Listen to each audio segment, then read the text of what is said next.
हर हर महादेव। आओ चलें शिव की ओर। ध्यान से सुनिएगा। कहते हैं कि जिस नियत से 3 सूत्र दिए गए हैं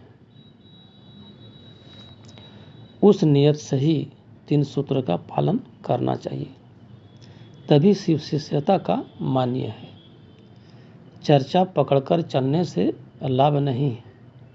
साहब श्री स्वयं कहे हैं कि ऊपर में महादेव हैं और नीचे में साहब दीदी।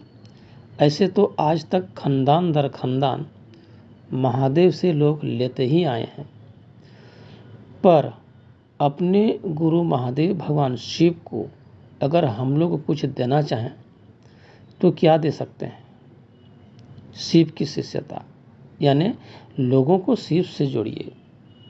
दूसरा सूत्र क्या है?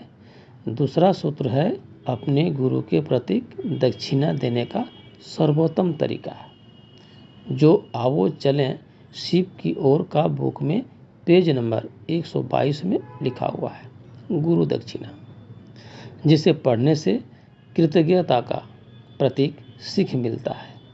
दूसरा सूत्र का मतलब ये नहीं कि चर्चा करना, खिचड़ी बनाना, अपितु दूसरा सूत्र का मतलब ये है कि लोगों को शिव के गुरु स्वरूप से जोड़ना।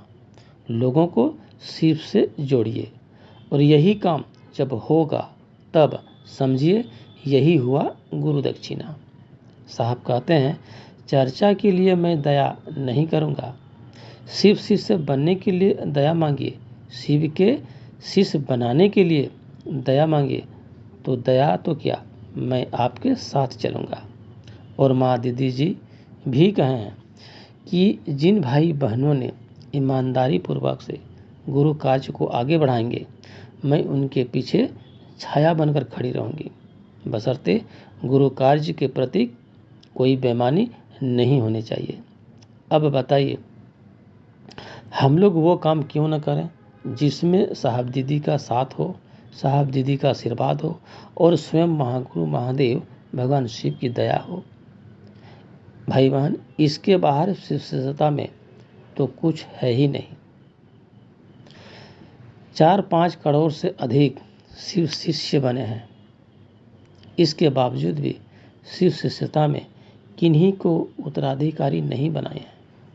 साहब श्री का उत्तराधिकारी जानते हैं कौन है? आओ चलें शिव की ओर।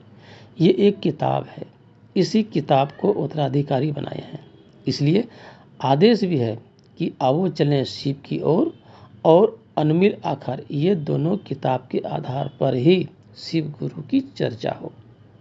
कहे हैं इस किताब को जमकर पकड़िए ताकि इसका लाभ पूरा सबको मिल सके। शिव शिष्यता में गुरु महादेव भगवान शिव की प्रेम की विधा है, जो शिव शिष्यता का मार्ग और जीवन जीने की कला का खूबसूरती को दर्शाता है।